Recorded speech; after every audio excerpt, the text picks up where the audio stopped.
A homeless girl gave coins to a billionaire inside a convenience store and asked, "Can you play for me?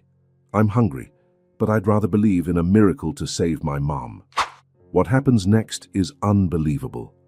Derek pushed open the door of the convenience store in a hurry. The day had been chaos since 7 in the morning.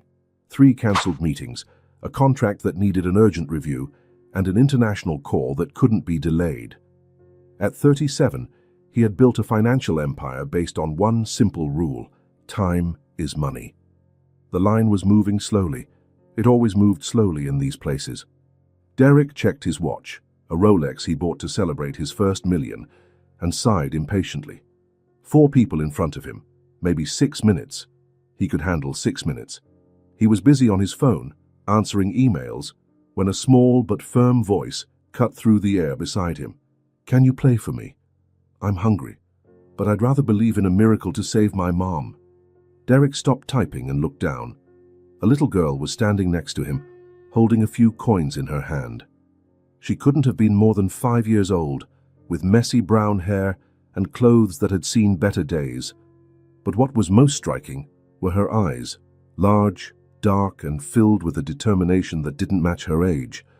What had just happened was unbelievable. Derek was completely speechless. In all his years, no one had ever approached him like that. The girl's sentence echoed in his head, each word carrying a weight he couldn't explain. "What did you say?" Derek asked, putting his phone away and turning to face her completely. "Can you play the lottery for me?" the girl repeated, holding up the coins. "I wanted to play, but I don't have enough money, and—" She paused for a second, as if gathering her courage. "My mom is very sick. She needs a miracle." Derek felt something strange happen in his chest, a feeling he hadn't felt in years, as if something inside him was being nudged, awakened from a very long sleep. "How old are you?" he asked. 5. "And where are your parents? My mum's at home. The girl looked down for a moment. "She can't get out of bed anymore. And my dad—" "I don't have a dad." The answer came without self-pity, just as a fact.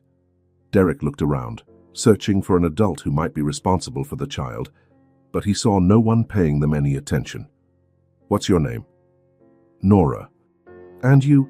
"Derek." "Norah, explain something to me. Do you really believe a lottery ticket will help your mum?" Norah nodded with a conviction that left Derek impressed. "My grandma always said that when all seems lost, you have to believe in something. She said miracles exist, but you need to take the first step for them to happen." Derek was silent for a few seconds. When was the last time someone had talked to him about miracles? When was the last time he himself had believed in anything beyond numbers and reports? "Why didn't you use this money to buy food?" Derek asked, pointing to the coins in her hand. "Because—" Norah hesitated. "Because I'm hungry, but my mum is dying, and I thought that maybe if I believed in a miracle first, the other things would work themselves out too." The sentence hit Derek like a punch to the gut. A 5-year-old child choosing to believe in hope instead of satisfying her own hunger. It was unbelievable. The line moved, and now Derek was next. He looked at Norah, who was still holding out the coins toward him, and made a decision that even he couldn't explain. "Keep your money," he said, gently pushing her hand down. "But I'll play for you. What numbers do you want?" Norah's eyes lit up as if someone had turned on a light inside them. "I can pick any you want." She closed her eyes and concentrated for a few seconds, as if consulting some invisible force. 3, 7, 12, 21, 35, and 42. Derek frowned. "Do these numbers have any special meaning?" "All of them," Norah said, opening her eyes. 3 is how old I was when my grandma died. 7 is how many years older my mom is than me. 12 is the day I was born. 21 is the age she was when I was born. 35 is how old she is now. And 42... Norah smiled for the first time since she had approached him. "That's the age I want her to be on my birthday next year." Derek felt a lump in his throat. He turned to the clerk and bought the ticket with the numbers Norah had chosen. Each number carried the story of a life, of the hopes and dreams of a child who still believed in miracles. When he received the slip of paper, Derek looked at it for a long moment. It was just an ordinary ticket, but somehow it seemed to carry much more weight than it should. "There you go," he said, showing the ticket to Norah. "Thank you so much," she said, holding out the coins again. "No," Derek shook his head. "Keep that money. And come with me." "Where to?" "You said you're hungry, right? Let's get something to eat." Norah hesitated. "You're not a bad person, are you?" The question broke Derek's heart. A 5-year-old child who had already learned to be afraid of strangers. "I'm not a bad person, I promise. I just want to get you a snack before you go home." Derek took her to a small diner 2 blocks away. Norah ordered a ham and cheese sandwich and an apple juice. Derek ordered only a coffee, but could barely drink it. He was fascinated watching the girl. She ate slowly, politely, savoring each bite as if it was something precious. There was nothing desperate in her movements, despite having admitted she was hungry. "Did your mom teach you to behave like this?" Derek asked. Norah nodded, swallowing a piece of the sandwich. "She always says that no matter how little we have, we can always have dignity. That people can take everything from us, except the way we carry ourselves." Derek was impressed. It was a life lesson that many wealthy people he knew had yet to learn. "Tell me more about your mom," Derek said. "She's the bravest person I know," Norah said, her eyes shining. "Even when she's sick, she always tries to make me smile. She makes funny voices when she reads stories to me and invents games we can play without leaving the bed. Yesterday she said that when she gets better, she'll teach me how to make my grandma's chocolate cake." "And you believe she'll get better?" "I have to believe," Norah said simply. "If I don't believe, who will believe for her?" Derek felt something stirring in his chest again. When Norah finished eating, he paid the bill and they went back to the street. The girl seemed more cheerful now, with a little more color in her cheeks. "Thank you so much for the snack," she said. "It's been a while since I had something so delicious." Derek took the lottery ticket out of his pocket and held it out to Norah. "This is yours," he said. "But you paid for it. And you chose the numbers. Besides," Derek paused, searching for the right words, "I think you deserve this miracle more than anyone I know." Norah took the ticket very carefully, as if it were made of crystal. "It's not just about winning money," she said, looking at Derek. "It's about having something to believe in. My grandma used to say that sometimes we need a symbol of hope, even if it's just a piece of paper. Then keep it safe," Derek said, "as a symbol of hope." Norah folded the ticket carefully and put it in her pants pocket. "You changed my day," she said, looking at Derek with those big, serious eyes. "Thank you for believing with me." Derek couldn't answer immediately. It had been so long since someone had thanked him for something that truly mattered. "Take good care of your mom," he said finally. "I always do," Norah replied. "And you'll be okay too, right?" The question caught Derek by surprise. No one had worried about his well-being in a long time. "I'll be okay," he said. Norah smiled and turned to leave. Derek stood on the sidewalk, watching the small figure walk away until she disappeared around a corner. Only then did he realize he had completely forgotten about the emails, the meetings, and the international call. For the first time in years, Derek Harper had found something that touched him more deeply than any business deal. And he had no idea what to do with this discovery. Derek got home that night and did something he hadn't done in years. He forgot to check his emails. He lived in a penthouse in the city center, 3,000 square feet of pure luxury, with a panoramic view and furniture that cost more than what many people earned in a year. But that night, for the first time, the place felt too empty. He sat on the Italian leather sofa, and all he could see were Norah's big, serious eyes. Her voice echoed in his head. "Can you play for me? I'm hungry, but I'd rather believe in a miracle to save my mom." Derek poured himself an expensive whiskey, but could barely drink it. How could a 5-year-old child have so much faith, so much certainty that things could work out, even when everything seemed lost? He tried to focus on his work papers, but the words seemed to blur on the page. His mind kept returning to the same image. Norah eating that sandwich politely, savoring each bite as if it were the most precious thing in the world. "So I'd rather believe in a miracle." Derek shook his head. When was the last time he had believed in anything besides numbers and profits? When was the last time he had done something for someone without expecting anything in return? The truth was harsh. He couldn't remember. Derek had built an empire, accumulated more money than he could spend in several lifetimes. But what had he really done with it all? Bought expensive apartments, luxury cars, designer clothes. To impress whom? He looked around the apartment. Total silence. No sounds of life, no laughter, no conversation.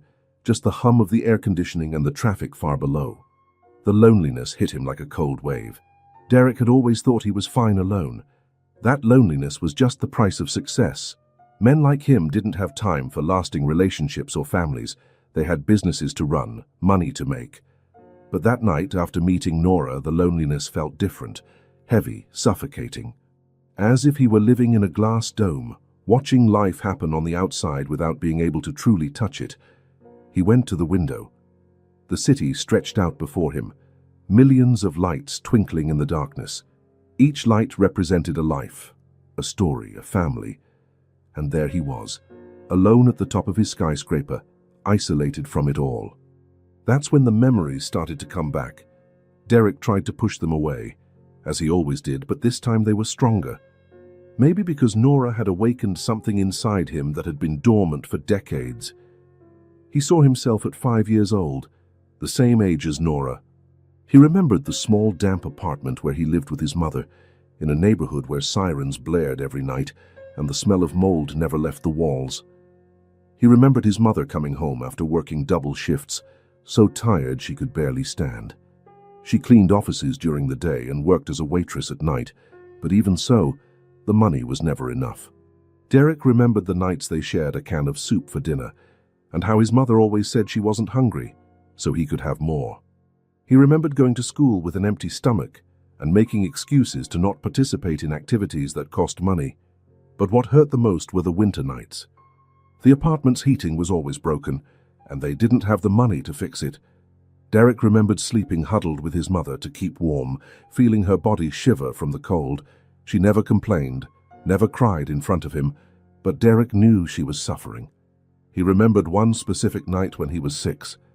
His mother had a high fever, but they had no money for medicine. She stayed up all night, shivering and sweating, and Derek sat beside her, not knowing how to help. The next morning, she got up and went to work anyway. Derek closed his eyes, feeling that familiar tightness in his chest. He had spent years trying to forget that time, building a new life where he would never have to worry about money or security again. But now, thinking of Norah, it all came rushing back. She was living exactly what he had lived. The hunger, the fear, the uncertainty, the feeling of being too small in a world that was too big, the responsibility of caring for someone who was sick, despite being just a child. Derek understood that little girl's pain in a way that perhaps no one else could. He knew what it was like to wake up in the morning, not knowing if there would be food at the end of the day. He knew what it was like to see the most important person in the world suffering and not being able to do anything to help. But there was a difference between him and Norah. Derek had lost his faith very early on. He had learned that the world was cruel and that he could only count on himself. He had built walls around his heart to never feel that vulnerability again. Norah, on the other hand, still believed in miracles. Even with all the pain, all the difficulty, she still had hope. She still believed that things could work out. She still chose faith over cynicism. And that moved Derek in a way he couldn't explain. He spent the whole night awake, thinking. He tried to work, tried to watch TV, tried to read, but nothing worked. Norah was there, in his head, like a song that refuses to leave. When the sun came up, Derek made a decision. He couldn't stop thinking about her, because he knew he couldn't just leave things as they were. He couldn't simply go back to his usual life and pretend that encounter had never happened. Norah had shown him something that had been lost for a long time, the ability to truly care for another person, to feel empathy, to want to help, not for self-interest, but simply because it was the right thing to do. Derek looked at himself in the bathroom mirror. The man looking back was successful, rich, respected, but he was also lonely, empty, disconnected from everything that truly mattered. He didn't want to be that person anymore. For years, Derek had used his difficult childhood as fuel for his success. He had promised himself that he would never be poor again, never be vulnerable again. But now he realized there was something more important he could do with his story. Use it to help someone who was going through the same thing. Derek didn't know exactly where to find Norah, but he knew he had to try. Not to give her more food or money, but to offer something she might need even more: presence, someone who cared, someone who understood. He wanted to show her that she wasn't alone, that there were people in the world who cared about what happened to her and her mother, that the miracle she was waiting for might have already begun. Derek got dressed and left his home with a sense of purpose he hadn't felt in years. For the first time in decades, he wasn't thinking about making money or closing deals. He was thinking about changing a life, and maybe in the process changing his own as well. Derek spent 3 days looking for Norah. He went back to the convenience store several times, asked in nearby shops, and walked the downtown streets until he knew every corner. Some people gave him strange looks. A man in an expensive suit walking slowly along the sidewalks, looking intently at every child who passed by.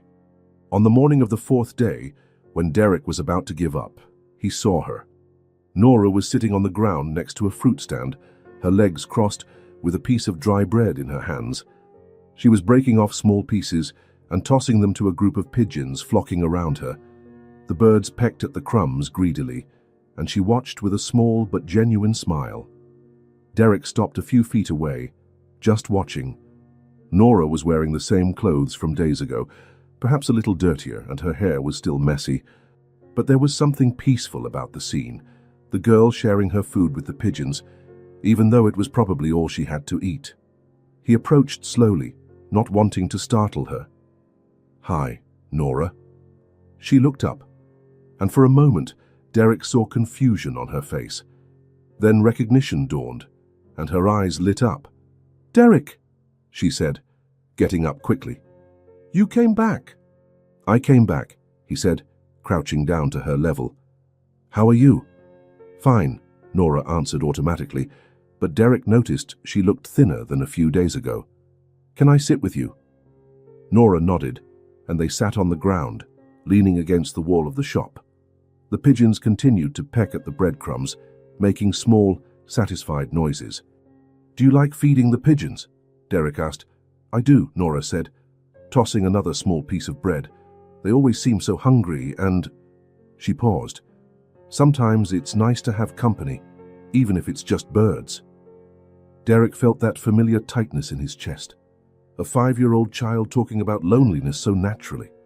"Norah, I need to tell you something," Derek said, taking a deep breath. "I haven't stopped thinking about you since that day at the convenience store." She looked at him with curiosity. "Why?" "Because—" Derek searched for the right words. "Because you reminded me of a time in my life that I tried to forget." "What time?" Derek looked at the pigeons for a moment, gathering the courage to talk about something he had never told anyone. "When I was your age, I was poor too, very poor." Norah frowned. "But you're rich. You bought that lottery ticket without a second thought." "I'm rich now," Derek said. "But it wasn't always like this. When I was little, my mom and I lived in a very small apartment. She worked all day, but we could still barely pay the rent." Norah was quiet, paying attention to every word. "I know exactly what it's like to be hungry," Derek continued. "I know what it's like to go to bed with an empty stomach. I know what it's like to see your mom crying because she doesn't have money for food or medicine." "Your mom cried?" Norah asked in a low voice. "Sometimes. She tried to hide it from me, but I knew. I could see it in her eyes when she was worried, the same way I see it in your eyes now." Norah looked down, fiddling with the leftover breadcrumbs. "It's hard," she said simply. "I know it is," Derek said. "It's very hard to be a kid and feel responsible for taking care of someone you love. It's hard not knowing what tomorrow will bring." "How did you get out of that situation?" Norah asked, looking up again. "I studied hard. I worked hard. I did everything I could to never have to go through that again," Derek said. "But you know what I discovered?" "What?" "That having money solves a lot of problems, but it doesn't solve everything. And that sometimes, when you get too focused on never being poor again, you forget how important it is to help other people." Norah nodded as if she understood perfectly. So you came looking for me because you remembered your childhood. I came looking for you because you showed me something I had lost, Derek said. You showed me what it's like to have faith, what it's like to believe that things can work out, even when everything seems impossible. My grandma always said that faith is the last thing you lose, Norah said. That even when there's nothing left, there's always hope. Derek smiled. Your grandma was a wise woman. She was, Norah said with a small sadness in her voice. She died when I was 3, but my mum always repeats the things she used to say. And your mum? How is she? Norah sighed. Today she was a little better. She managed to have some soup, but she stopped. But I know she's pretending to be better, so I don't worry. The same way I pretend I'm not scared. Derek felt his heart ache. The maturity of this child was heartbreaking. Norah, I want to ask you a question, and I want you to be completely honest with me. Okay, will you let me help you? For real? Norah looked at him for a long moment. Help how? In any way you need. With food, with medicine for your mom, with whatever you need. Not because I feel sorry for you, but because I care. Because you reminded me how important it is to care about other people. Norah's eyes filled with tears, but she was smiling. You would really do that? She asked, her voice trembling. I would. And I will. Norah threw herself into Derek's arms, hugging him tightly. He felt her small body trembling and realized she was crying. Thank you, she whispered against his chest. I was so scared that my mum, that I wouldn't be able to take care of her alone. Derek hugged her back, feeling something he hadn't felt in decades, the feeling that he was doing the right thing, that his life finally had a purpose beyond making money. You're not alone anymore, he said, his voice firm. I promise you're not alone anymore. They stayed like that for a few minutes, hugging while the pigeons continued to peck at the crumbs around them. When Norah finally pulled away, her eyes were shining, not just with tears, but with something Derek took a moment to recognize. It was relief. It was gratitude. It was the happiness of someone who has just discovered they don't have to carry the world on their shoulders alone. Do you want to meet my mum? Norah asked, wiping her face with her hands. Derek nodded. Of course, I do. She'll like you, Norah said, with a smile that completely transformed her face. She always says you can recognize good people by the way they look into your eyes. And you have kind eyes. Derek smiled back, feeling something warm spreading through his chest. It had been so long since someone had called him a good person that he had forgotten how comforting it was to hear. Then let's go, he said, getting up and extending his hand to Norah. Let's go meet this special mother who raised such a brave daughter.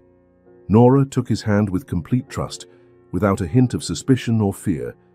It was the pure trust of a child who had finally found someone she could believe in. And in that moment, Derek knew his life had changed forever. Norah led Derek through the downtown streets, walking with small but determined steps. They left the commercial area and entered a neighborhood where the buildings became older and more cramped. Derek noticed how the landscape gradually changed. The shops gave way to small businesses.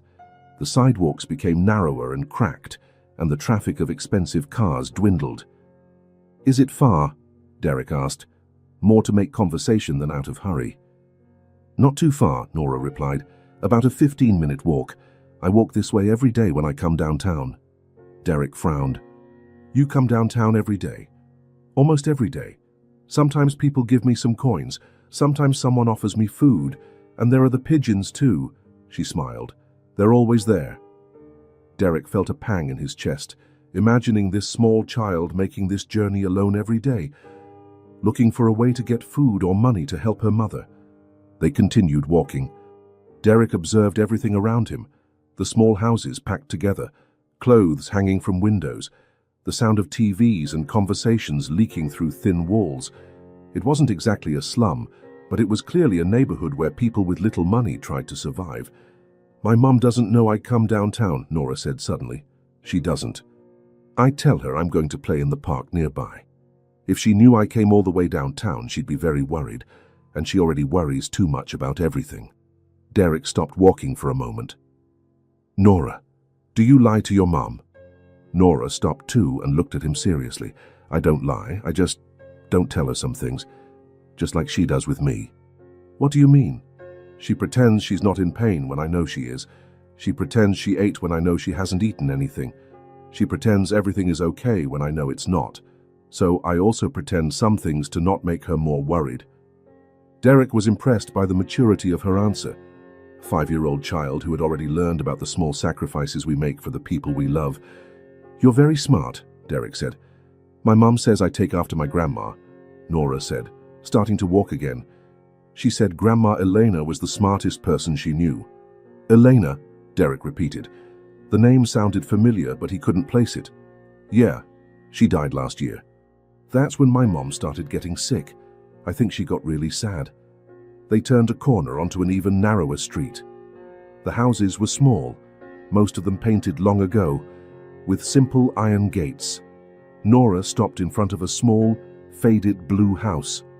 This is it, she said, opening the gate, which made a loud creaking noise. Derek looked at the house. It was tiny, probably no more than 400 square feet. The paint was peeling, the front walk was cracked, and one of the windows had a broken pane covered with cardboard and tape. Mom! Norah shouted, opening the front door. I brought a visitor. Derek followed Norah into the house. What he saw made his stomach clench. It was a small room that served as both a living room and a bedroom. On the floor was an old mattress where a woman lay, covered with a few patched blankets. The furniture was minimal, a plastic table, 2 well-worn wooden chairs, and a small old television on top of a crate.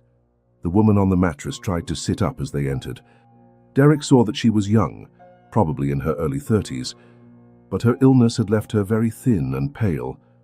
Still, she had beautiful eyes and a gentle smile. Hi, Mom, Norah said, running to her. This is Derek. Remember I told you about him? The man who helped me with the lottery ticket. Monica, Derek assumed that was her name, looked at him with surprise. You're... She started to say, but was interrupted by a coughing fit. Derek approached and crouched beside the mattress. Hi, I'm Derek. Your daughter has told me a lot about you. Monica smiled, still coughing a little. She's talked about you too, said you were very kind to her. Thank you so much for that. No need to thank me, Derek said. Actually, she's the one who helped me. Monica frowned, confused, but before she could ask anything, Norah interjected. Mom, Derek knows what it's like to be poor. He told me that when he was little, he was hungry and everything too. Monica looked at Derek with renewed interest. Is that true? It is, Derek confirmed. And I came here because I want to help you both. If you'll let me. Monica was silent for a moment, studying Derek's face. You seem like a good person, she said finally. But we don't need charity. We'll be fine. Derek was about to reply when something on the wall behind Monica caught his eye. It was a small photo in a simple frame, nailed to the wall. Derek stood up and walked closer to the photo, feeling a strange sensation in his chest. In the photo, a middle-aged woman was smiling at the camera, holding a small child on her lap. The woman had graying hair and kind eyes. The child was a boy of about 4. Derek felt the world stop. He knew that photo. He was the child in the photo. Where did you get this photo? Derek asked, his voice strange. Monica and Norah looked where he was pointing. That's my mother, Monica said. Elena. That photo was taken a long time ago, when she worked as a nanny for a rich family. She always said that taking care of that little boy was one of the most special jobs of her life. Derek felt his legs go weak. He sat down heavily on one of the wooden chairs. It can't be, he muttered. Derek, are you okay? Norah asked, coming closer to him. Derek looked at Monica, then at Norah, then back at the photo. Elena Morales, he asked, his voice barely a whisper. Monica's eyes widened. How do you know my mother's last name? Derek ran a hand over his face, trying to process what was happening. Because I'm the boy in the photo. Elena was my nanny from when I was 3 until I was 7. The silence that followed was absolute. Monica stared at Derek, as if he were a ghost. Norah looked from one to the other, trying to understand what was happening. "That's not possible," Monica said finally. "It is possible," Derek said, getting up and going to the photo again. "I remember this picture being taken. It was in my room. Elena always said I was like a son to her." Derek Harper?" Monica asked, her voice faint. Derek turned to her, surprised. "You know my last name?" "My mother talked about you," Monica said, tears starting to form in her eyes. "She talked a lot. She said you were the sweetest boy she had ever known, that she loved you as if you were her own grandson." Derek felt his own tears starting to fall. She was the most important person in my childhood. When my mother worked, Elena took care of me. She bathed me, fed me, told me stories. His voice broke. "She saved me." Monica began to cry openly now. "She never forgot you. Even after you moved away, she always talked about you, always wondered how you were, if you were okay, if you were happy." "You moved?" asked Norah, who was following the conversation with wide eyes. Derek sat down again, closer to Monica this time.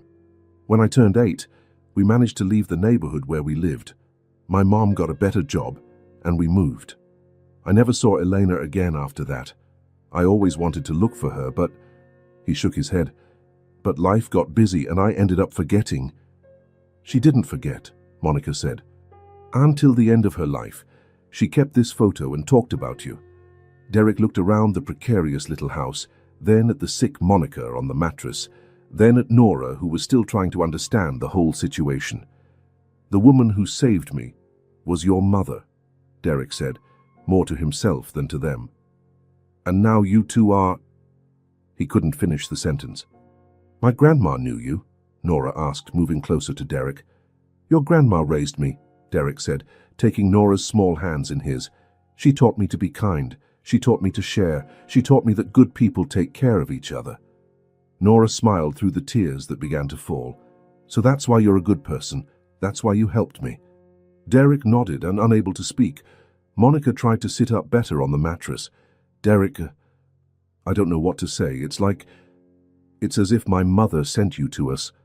Derek took a deep breath, feeling something shift inside him. It wasn't a coincidence. It couldn't be a coincidence. "Monica," he said, his voice firm, "I need you to let me help. This isn't charity. It's a debt. Elena gave me everything when I was a child. Now it's my turn to repay it." "Derek." "No," he interrupted. "Listen, you need to go to the hospital. Today, now. And Norah needs to have a normal childhood, not be wandering around downtown looking for money." Monica started to protest, but Derek raised a hand. "Elena taught me that when you can help, you help. She taught me that family isn't just about blood. It's about taking care of each other. And you two..." He looked at Monica, then at Norah. "You are family." Monica cried harder. "She would say that," she said.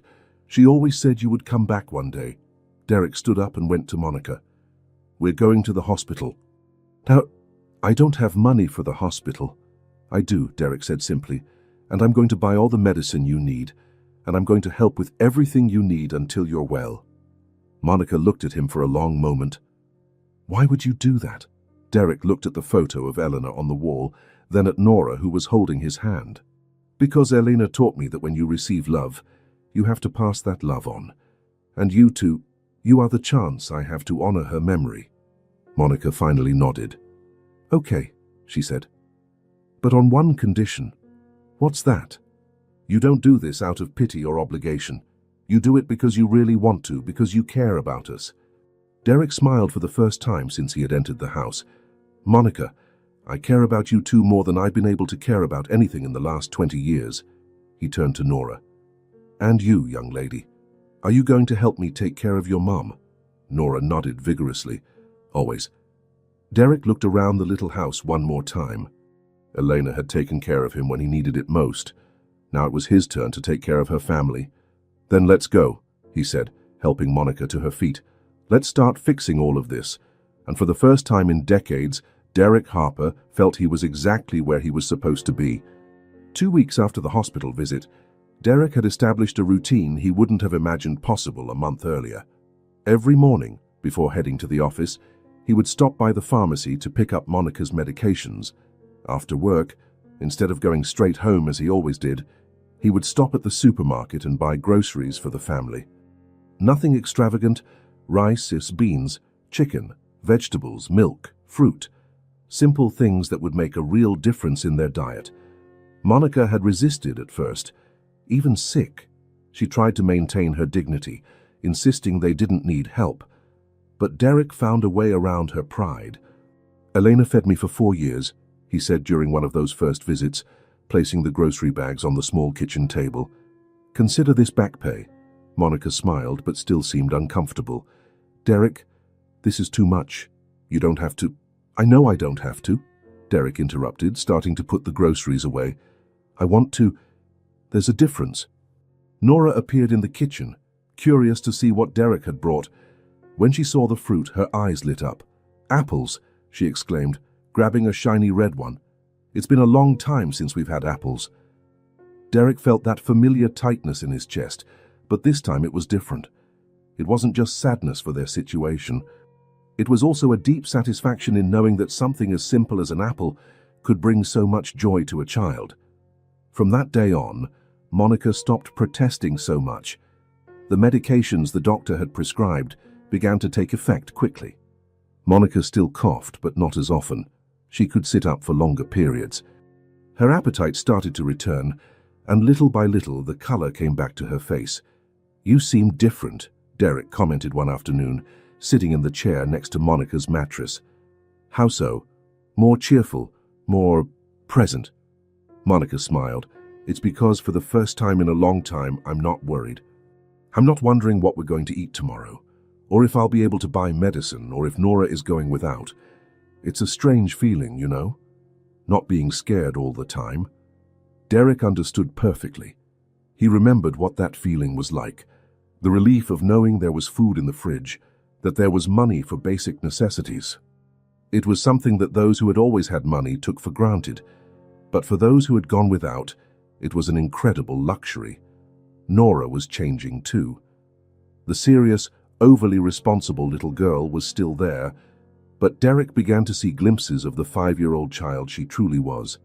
She laughed more, asked more questions, played make-believe. One day, Derek found her talking to her imaginary pigeons in the living room, making up names for each of them. "This one is Roberto," she said, pointing to an empty corner of the room. "And that one over there is Mrs. Francesca. She's the oldest of the group." Derek sat on the floor next to her. "And what are they doing?" "They're planning a birthday party for Pedro. He's turning 7 tomorrow." "Is Pedro the brown pigeon that's always near the fruit stand?" Norah stopped and looked at Derek in surprise. "You remember the pigeons?" "I remember all of them," Derek said, "including Mrs. Francesca. She's a bit bossy, isn't she?" Norah let out a genuine laugh, the most beautiful sound Derek had heard in a long time. It was Derek's idea to bring some toys for Norah. Nothing expensive or flashy. Some coloring books, colored pencils, a small teddy bear. He was careful not to overdo it, because he didn't want Monica to feel uncomfortable. "Derek, you didn't have to," Monica said when she saw the gifts. "Every child should have at least a few toys," Derek replied simply. Norah hugged the teddy bear so tightly that Derek realized it was probably the first new toy she had received in a long time. "What should I name him?" she asked. "What do you like?" Derek asked. Norah thought for a moment. "I'm going to call him Hope, because it was hope that brought you into our lives." Derek had to hide the tears that came to his eyes. The daily visits became Derek's favorite part of the day. After years of living only for work, he discovered something he had completely forgotten: the satisfaction of feeling needed and loved. Monica began to tell stories about her childhood, about Elena, about how hard it had been to raise Norah alone. Derek, in turn, began to talk about his life, not about business or money, but about what it was like to grow up without a father, about the loneliness of recent years, about how he had lost touch with everything that truly mattered. You know she talked about you until the end, Monica said in one of these conversations. My mother, she said you were special. That you had a good heart, but you were lost. She was right, Derek admitted.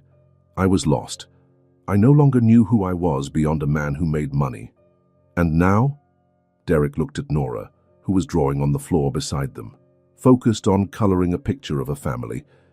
Now I'm discovering who I really am. As the days went by, Derek realized he was rediscovering feelings he had buried long ago. The joy of making someone smile, the satisfaction of solving real problems in real people's lives, the simple pleasure of a conversation without a business motive. He had forgotten what it was like to genuinely care about other people, what it was like to look forward to seeing someone not for professional reasons, but out of affection. What it was like to feel that his presence truly made a difference in someone's life. One night, after a particularly good visit where Monica had managed to stand up and walk a little around the house, Derek returned to his apartment and looked at himself in the mirror. The man looking back was still the same physically, but there was something different in his eyes, a light that hadn't been there for weeks. He was feeling alive again. It was on a Wednesday that Derek found out about the debts. He arrived for his usual visit and found Monica crying in the kitchen with some papers scattered on the table. What happened? Derek asked immediately. Nothing, Monica said, trying to hide the papers. Everything's fine. Monica, it's clearly not fine. What are these papers? Monica hesitated for a moment, then sighed. They're the bills. Rent, electricity, water, all overdue. The landlord has already been here twice this week. He said if I don't pay by Friday, he's going to... Her voice broke. Going to what? He's going to evict us. We're going to have to leave the house. Derek felt a cold anger rise in his chest. How could someone threaten to evict a sick woman with a small child? How much do you owe? He asked, sitting down next to Monica. Derek, no. You've already done so much. How much? Monica looked at the papers. 3 months' rent, 2 electricity bills, 1 water bill, and a few other small things. In total, she calculated quickly, almost $2,000. Derek nodded. To him, $2,000 was what he'd spend on a night out at an expensive restaurant. For Monica, it was an impossible mountain to climb. Where are the offices for these companies? Derek asked, Why? Because I'm going to take care of this tomorrow. Derek, no, I can't let you pay our debts. You're not letting me. I'm deciding, Derek said firmly. And it's not charity. It's an investment. An investment in what? Derek looked at Norah, who was playing in the living room, unaware of the conversation happening in the kitchen. In a family. In a future. In something that's worth much more than money. Monica started crying again, but this time they weren't tears of despair. I don't know how to thank you. You don't have to thank me. You just need to keep getting better. You just need to let Norah be a kid. You just need to trust me. The next day, Derek cancelled all his morning meetings. He went to the landlord's office first. The man was exactly as Derek had imagined, a grumpy, middle-aged man who clearly didn't care about Monica's difficult situation. Oh, so you're her boyfriend, the landlord said when Derek introduced himself. I'm a family friend, Derek replied coldly, and I'm here to settle all her debts. The man was surprised, but his attitude quickly changed when Derek took out his checkbook. Well, of course, I can take the payment right now. Derek wrote the check, but before handing it over, he stared hard at the man. I want to make one thing clear. Monica is sick and recovering. She's a single mother to a young child. If you threaten to evict them again, or if you arbitrarily raise the rent, or if you create any unnecessary problems for them, you'll have to deal with me. Understood? Derek's tone made it clear it wasn't a suggestion. The landlord nodded quickly and took the check. Derek repeated the process at the electric company and the water company. At each place, he not only paid off the overdue debts but also paid a few months in advance. He wanted Monica to have peace of mind, at least for a while. When he returned to their house later that afternoon, he found Monica and Norah in the living room. Monica was sitting on the sofa, no longer on the mattress on the floor, and Norah was reading one of the books Derek had brought. How was your day? Derek asked, sitting in a chair. Good, Monica said. I managed to be on my feet most of the time. I even cooked a little. That's great. And you, Norah? How was your day? Good. I taught Hope how to read, Norah said, showing him the teddy bear. She's not very good yet, but she's getting better. Derek smiled. Oh, come, Monica, he said, as if it were an unimportant detail. I took care of some paperwork for you today. Rent and bills. You won't have to worry about that for a while. Monica looked at him in surprise. Derek, you didn't do what I think you did. I did what needed to be done. And before you protest, let me explain something. Elena gave me stability when I was a child. She gave me the security of knowing I had a safe place to come back to every day. Now it's my turn to give you that same security. Monica was silent for a long moment. You didn't do this just because of my mother, did you? She asked finally. Derek looked at her, then at Norah, then around the small house that was already beginning to feel more like a home and less like a place where people were just trying to survive. No, he admitted. I did it because you two have become important to me, because for the first time in years, I feel like I'm part of something that matters. Because you gave me back something I had lost. What?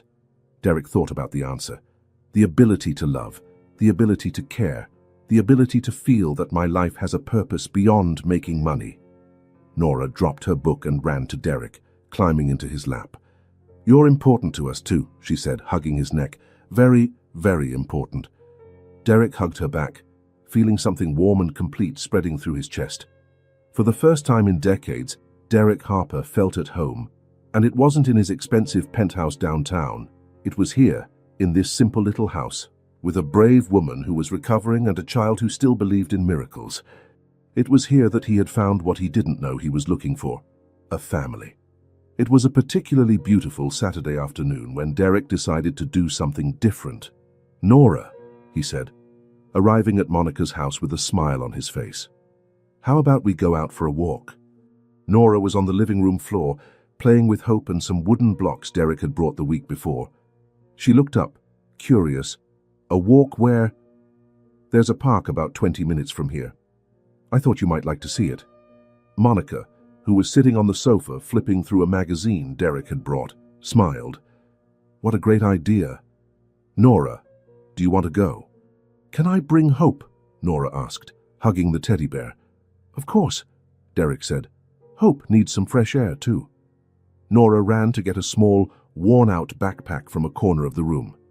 Derek watched her carefully place the bear inside, along with a few other items he couldn't quite see. Ready, she announced.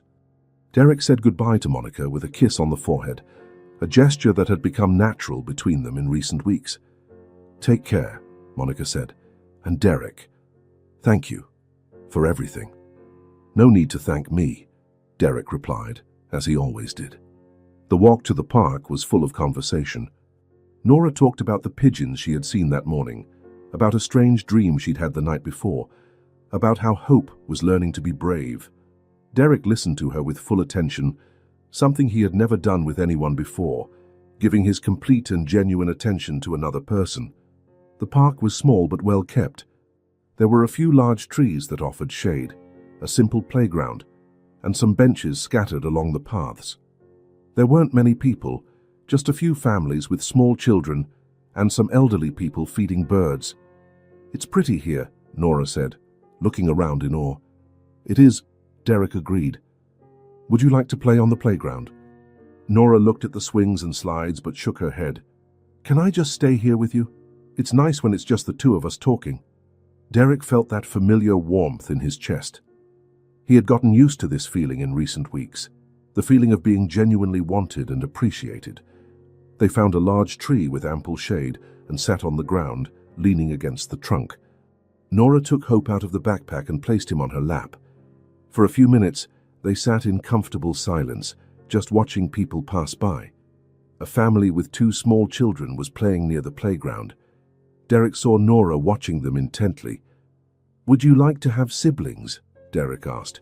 Sometimes, Norah said, it would be nice to have someone to play with, but it would also be one more person for my mom to worry about. So I think it's better if it's just me. Derek was impressed, as always, by the maturity of her answer. A 5-year-old thinking about her mother's financial struggles before wishing for a sibling.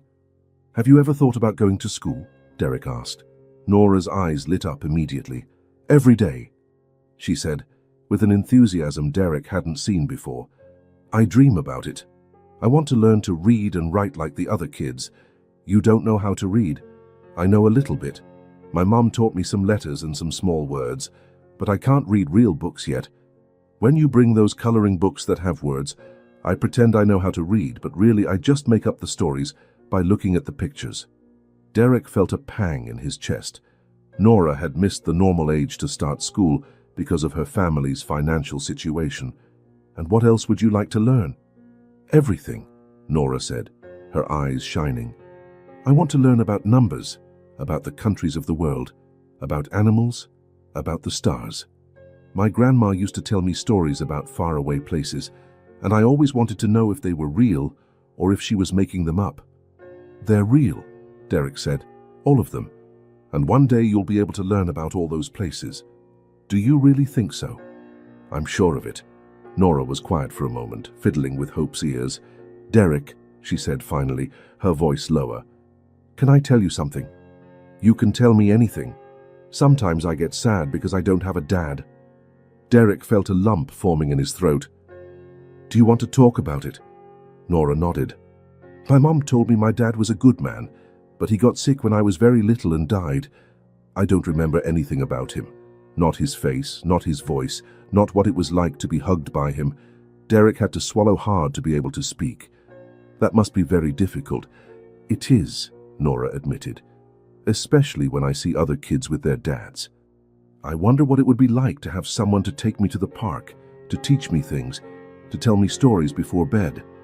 Derek looked at Norah, at this child who had faced so many losses in such a short life. Doesn't your mom tell you stories? She does, but she always gets very tired.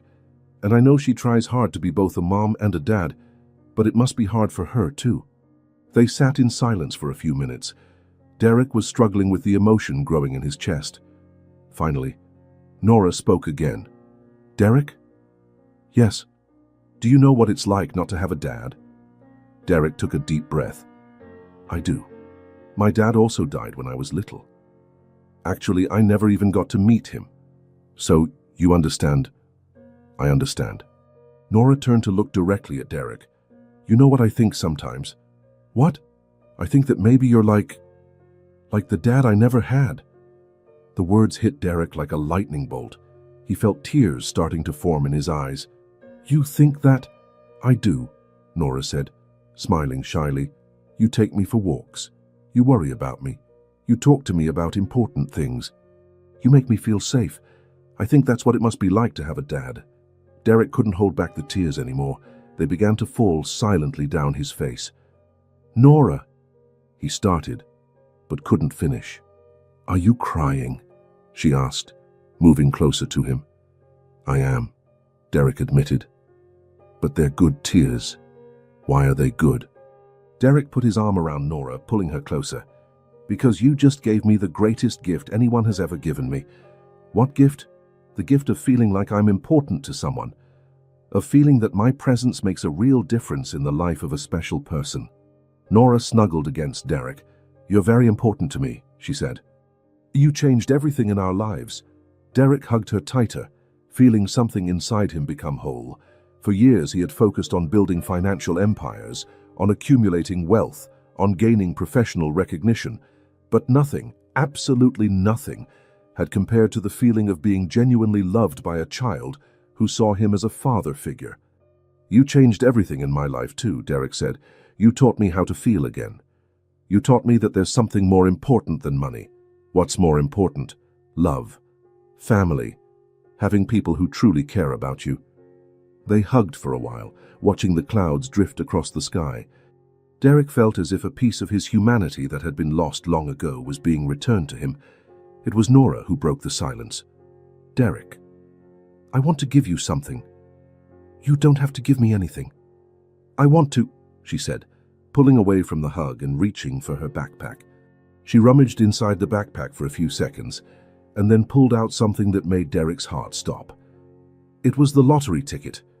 The ticket he had bought for her that first day at the convenience store.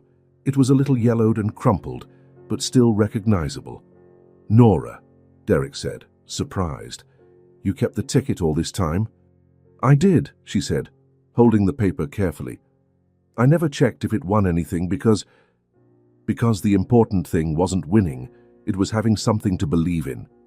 Derek took the ticket gently. "Why are you giving this to me now?" Norah smiled, and it was the sweetest smile Derek had ever seen. "Because I want you to have it, but it's yours." "No," Norah interrupted. "Listen, when I asked you to play this ticket, I was hoping for a miracle to save my mom. I had faith in the ticket, but you were my miracle." Derek felt the tears returning. "Norah, you came into my life exactly when I needed you most. You took care of my mom. You gave us food and medicine and hope. You gave me affection and attention. It was good that you came into my life. So now I want you to have the ticket, as a reminder that sometimes miracles happen in ways we don't expect." Derek looked at the ticket in his hands, then at Norah, then back at the ticket. He was completely moved. "I will keep this forever," he said. "Promise?" "I promise." They spent some more time at the park, talking about future plans, about the school Norah would soon be attending, about trips Derek wanted to take with her and Monica. As the sun began to set, they decided to head home. On the way back, Derek put the ticket in his shirt pocket, right over his heart. He had no intention of checking the numbers. The real value of that piece of paper had nothing to do with money. When they got home, they found Monica in the kitchen, preparing a simple dinner that smelled wonderful. "How was your walk?" she asked, smiling as she saw them come in. "It was perfect," Derek replied, helping Norah take off her backpack. "I told Derek about my dream of going to school," Norah said, hugging her mother. "And what did he say?" "That one day I'll learn about all the countries in the world and about the stars too." Monica looked at Derek with gratitude. "Thank you for giving her hope, for both of us." Derek smiled, feeling the ticket in his shirt pocket. "You gave me much more than hope," he said. "You gave me a family." Norah ran to get Hope from her backpack and show Monica how the teddy bear had behaved so well at the park. Derek watched the scene, mother and daughter chatting excitedly about the outing, and felt a deep peace settle in his heart. He touched the ticket in his pocket one more time. It didn't matter if that paper was worth any money or not. He had already won the real prize. It was right there in that simple house, surrounded by genuine love and the kind of wealth that couldn't be bought or sold. Derek Harper had finally found what he didn't even know he was looking for, a place where he belonged, people who loved him for who he was, not what he had. The miracle Norah had asked for that first day at the convenience store had come true in a way none of them could have imagined. It wasn't the ticket that changed their lives. It was the meeting of two hearts that needed each other. Derek arrived home that night still feeling the emotional weight of the day in the park. The lottery ticket was tucked away in his wallet, and he had touched it several times on the way once, as if it were a talisman. He made a coffee and sat on his penthouse sofa. But for the first time in weeks, the luxurious apartment no longer seemed important. His mind was completely occupied with the conversation he'd had with Norah, with the moment she had said he was like the father she never had. Derek took the ticket out of his wallet and placed it on the coffee table. It was a simple piece of paper, already somewhat yellowed with age, but it carried so much meaning. Norah had kept that ticket for weeks as a symbol of hope, and now she had given it to him as a gift of love. Out of curiosity, and perhaps an intuition he couldn't explain, Derek decided to check the numbers. He picked up his phone and went to the lottery website. He easily found the results section and typed in the date of the drawing that corresponded to when he had bought the ticket. The winning numbers appeared on the screen: 3, 7, 12, 21, 35, 42. Derek looked at the ticket in his hands. He looked again at the phone screen. He checked each number 2, 3 times: 3, 7, 12, 21, 35, and 42. They were the exact same numbers. Derek sank deeper into the sofa, trying to process what he was seeing. The ticket that Norah had kept with such care, the ticket she had chosen to give him as a symbol that he had been her true miracle, was a winning ticket. But the emotion that overcame him was not joy for the money. It was something much deeper. It was the absolute confirmation that everything, absolutely everything, had happened for a reason. Derek didn't believe in coincidences, and this was far beyond any possible coincidence.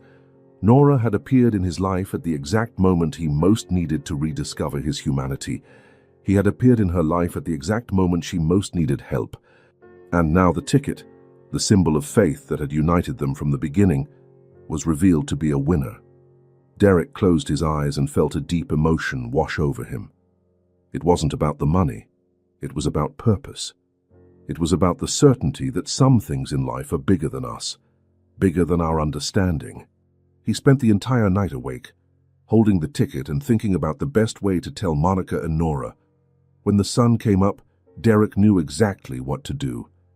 He arrived at their house on Sunday morning, earlier than usual. Monica was in the kitchen making coffee, and Norah was in the living room playing with Hope and some wooden blocks. "Good morning," Derek said, kissing Monica on the forehead as he had grown accustomed to doing. "Good morning," Monica replied, smiling. "You seem different today. Did something happen?" "It did," Derek said. "Actually, I need to talk to you both about something important." Norah looked up, curious. "Is it good news or bad news?" she asked. Derek smiled. "It's very, very good news." They sat in the living room, Monica on the sofa, Norah on the floor with Hope in her lap, and Derek in a chair facing them. "Remember the lottery ticket Norah gave me yesterday?" Derek began. "I remember," Norah said. "Did you keep it like I asked?" "I did. And last night, I decided to check the numbers." Monica frowned. "Derek, you're not going to tell me that." "The ticket won," Derek said simply. The silence that followed was absolute. Monica stared at Derek as if she hadn't quite understood. Norah tilted her head to the side, confused. "Won how?" Norah asked. "It won the jackpot," Derek said. "The numbers you chose that first day, the numbers that had special meaning to you, were the winning numbers." Monica brought her hands to her face. "It can't be," she murmured. "It can be, and it is," Derek said, taking the ticket from his pocket and showing it to them. 3, 7, 12, 21, 35, and 42. Numbers that tell the story of our family. Norah got up and ran to Derek. "Does this mean we're rich now?" Derek picked Norah up and put her on his lap.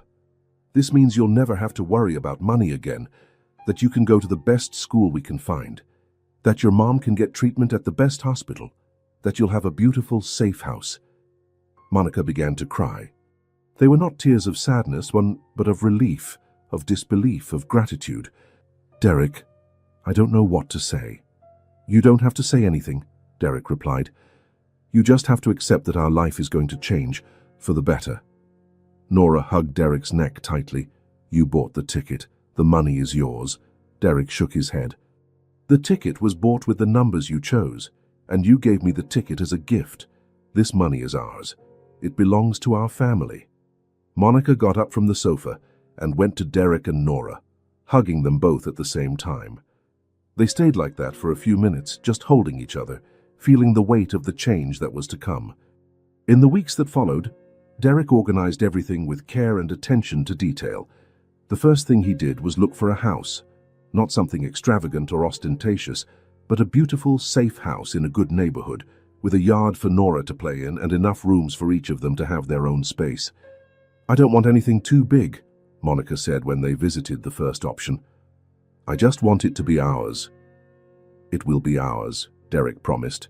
The house they chose was perfect. 2 stories, 3 bedrooms, a large kitchen, a cozy living room, and a yard with a big tree where Norah could hang a swing. It was in a safe neighborhood with quiet streets and friendly neighbors.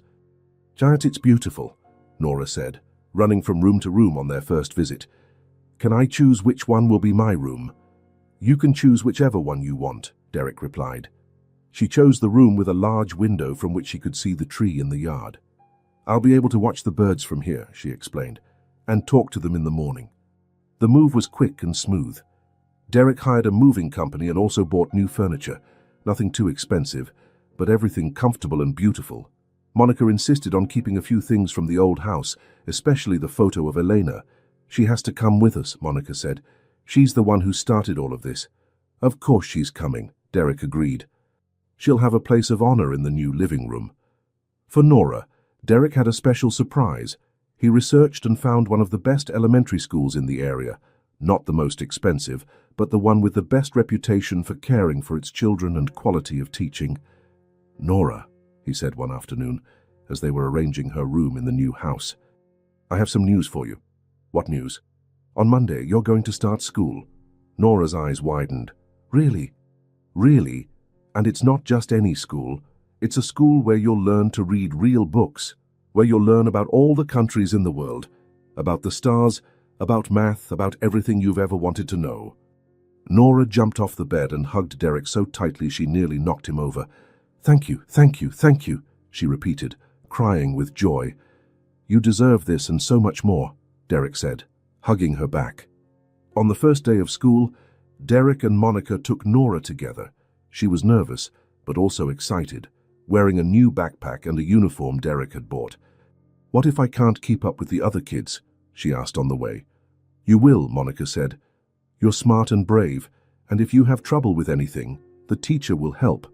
And we'll help too," Derek added. "Every night, if you want, we can do homework together." When they arrived at the school, Norah was impressed by the beautiful building, the large playground and the children playing and laughing. "It's bigger than I imagined," she said. The teacher, a kind woman named Mrs. Anderson, greeted Norah with a warm smile. "Welcome, Norah. We're so happy to have you here." "Thank you," Norah said, looking around the classroom. "It's very pretty in here." When Derek and Monica said goodbye to her at the school gate, Norah waved confidently. "I'm going to learn so many things today," she said, "and tonight I'll tell you all about it." On the way back home, Monica and Derek walked in silence, each lost in their own thoughts. "Can you believe it?" Monica asked finally. "Believe what?" "All of this. 2 months ago we were desperate. I was sick. Norah was alone downtown looking for miracles. And now," she looked around at the beautiful neighborhood, at the new house approaching. "Now it feels like we're living a dream." Derek smiled. "It's not a dream. It's real life. It's what happens when good people find each other and decide to take care of one another." "You changed our lives," Monica said. "You changed mine," Derek replied. "Completely. I was lost, Monica, rich but lost. You showed me what really matters." They arrived at Monica and Norah's house, a place that now had a completely new meaning for Derek.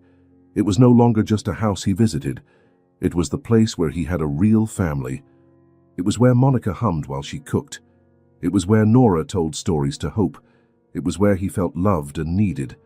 Derek still lived in his penthouse, still had his own life, but now that life had purpose, it had people who genuinely cared about him, and people he cared about in return. Family didn't have to mean living in the same house. Family meant love, care, presence. And for the first time in his life, Derek Harper had a real family. 3 months had passed since the move to the new house, and Derek noticed a significant change in Monica. She was no longer the frail, sick woman he had found on that mattress on the floor.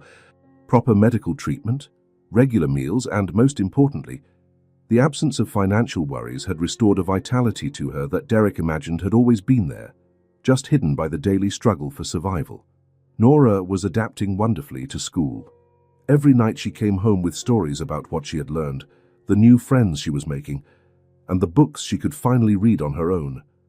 But it was on a Thursday morning that Monica made an announcement that surprised everyone. "I want to do something," she said, as they had breakfast in the new kitchen. Derek looked up from his newspaper. "What kind of thing?" "Something useful, something that makes me feel like I'm contributing, that I have a purpose beyond just existing." Derek put the newspaper aside. "Monica, you have a purpose. You're Norah's mother. You're recovering." "I know," Monica interrupted, "and I'm grateful for all of it. But now that I'm well, that Norah is in school, that our basic needs are met, I want to do something that's mine, something I've always dreamed of doing but never could." "And what would that be?" Monica smiled, and Derek saw a flash of something he hadn't seen in a long time. Ambition, a dream, hope for the future. "I want to open a cake shop." Derek blinked a few times. "A cake shop?" "Yes," Monica said. enthusiasm growing in her voice. "It's always been my dream. My mother made the most delicious cakes in the world, and she taught me all her recipes. I always wanted to have my own bakery, but I never had the money to start." Derek leaned back in his chair. "Are you sure you want to do this?" "I am," Monica said with conviction. "I want to work. I want to have something that's mine. I want to show Norah that it's possible to chase your dreams." Derek smiled. "Then let's open a cake shop." "Derek, no. You've already done so much for us." "Monica," Derek interrupted her. "When I say let's, I mean let's work together. You with the talent and passion, me with the business knowledge. Partners." Monica looked at him for a long moment. "You would do that?" "I would. In fact, I think it's a brilliant idea." In the following weeks, Derek and Monica dedicated themselves completely to the project. They looked for commercial spaces, visited suppliers, studied the competition, and created a business plan. Derek was impressed with Monica's determination and intelligence. "The important thing isn't just making delicious cakes," Monica explained. "It's creating a place where people feel welcome, where they want to come not just to buy, but to chat, to relax." They found the perfect spot on a busy street. It was a small but cozy space, with a large display window where they could showcase the cakes and a few tables where customers could sit. "It's perfect," Monica said on their first visit. "I can picture exactly how it will look." The renovation was quick. Derek hired the best professionals, but Monica made sure to be part of every decision. She chose the wall colors, a soft yellow that reminded her of the inside of a lemon cake. She selected the furniture, light wood tables with comfortable chairs. "You have a talent for this," Derek commented, watching Monica explain to the carpenter exactly how she wanted the counter. "It's because I love what I'm doing," she replied. "It makes a difference when you're building a dream." Norah was excited about the project. Every day after school, she wanted to know how the shop's progress was going. "Can I help?" She would always ask. "Of course you can," Monica would reply. "You can be my official recipe tester." And that's exactly what Norah became. Every night, Monica tried different recipes, and Norah gave her honest opinion on each one. "This one is good, but yesterday's chocolate one was better," she would say, thoughtfully chewing a piece of carrot cake. The shop's opening was set for a Monday morning. Monica was nervous, but Derek could see it was a good kind of nervous. "What if no one shows up?" she asked the night before. "They'll show up," Derek assured her. "And when they taste your cakes, they'll come back and bring their friends." Derek was right. On the first day, only a few curious customers appeared. But on the second day, 2 of the people who had visited on the first day came back and brought others. By the third day, customers who had heard about the shop started showing up. In 2 weeks, Monica's Sweet Dreams, the name they had chosen, already had a regular clientele. Derek would stop by every morning before work and every afternoon after work. Not because Monica needed supervision, but because he enjoyed being a part of it. He liked talking to the customers, seeing Monica in her element.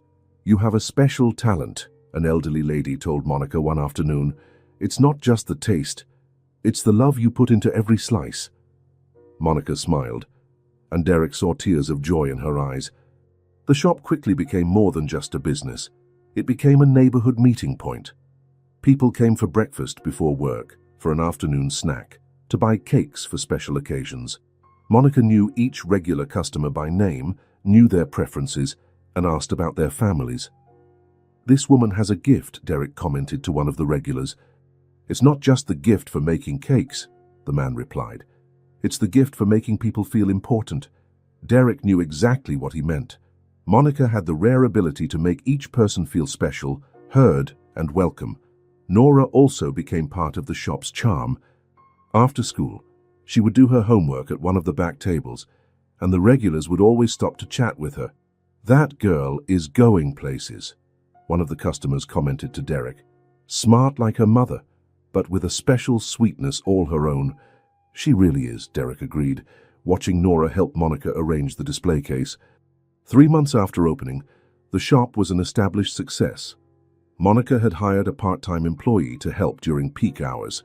"I never thought I could do it," Monica said to Derek one evening after they had closed the shop. I always knew you could, Derek replied. How? Because I saw the way you raised Norah. I saw the way you faced your illness.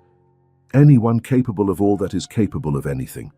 Monica stopped walking and looked at Derek. Thank you, she said, for believing in me, for giving me this chance. Thank you, Derek replied, for showing me what it means to have a real purpose. It was on a Sunday afternoon, a few weeks later, that Derek showed up at Monica and Norah's house carrying a picture frame. What's that?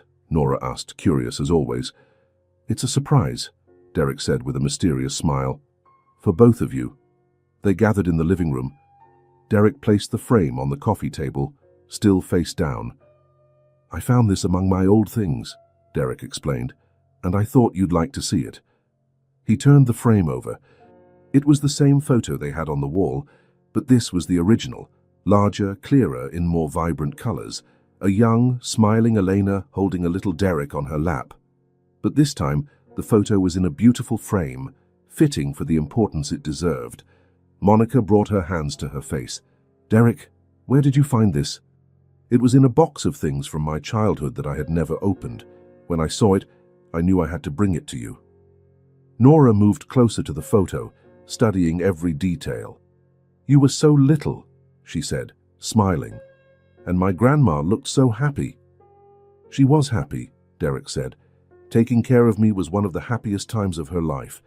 And this is where it all began. Monica stood up and went to the wall where the old photo was hanging. She took it down carefully and put the new one in its place. Now she has the place of honor she deserves, Monica said. There's still one thing missing, Derek said. What? Derek took his phone out of his pocket. A new photo, to put next to this one. He positioned Norah and Monica on one side of Elena's photo and stood on the other side. With his arm outstretched, he took a picture of the three of them together, with Elena's image in the background. Perfect, he said, looking at the result. I'll print it and bring it next week. When the new photo was ready and placed next to the old one, the symbolism was clear and emotional. On one side, Elena with a young Derek, the past that had planted the seeds of love. On the other side, an adult Derek with Monica and Norah, the present flourishing from those seeds planted decades ago. The circle is complete, Monica said, looking at the two photos. No, Derek corrected her. The circle is beginning, because now Norah will grow up knowing what it's like to be loved, knowing what it's like to have a family, and one day she'll pass that love on too. Norah approached Derek and took his hand. Will you always be part of our family? She asked. Derek crouched down to her level. Always. No matter what happens, the three of us will always be family. Promise, I promise. That night, when Derek returned to his penthouse, he sat on the sofa and looked around. The apartment was the same, luxurious, immaculate, empty. But Derek no longer felt empty. He had found something no money in the world could buy, a family that loved him for who he was, not what he had, a child who saw him as a father, a woman who had become like a sister, a purpose that went beyond profits and spreadsheets. Derek took out his phone and looked at the photo he had taken that afternoon. Norah smiling between him and Monica, with Elena's image in the background, as if she were blessing this new family.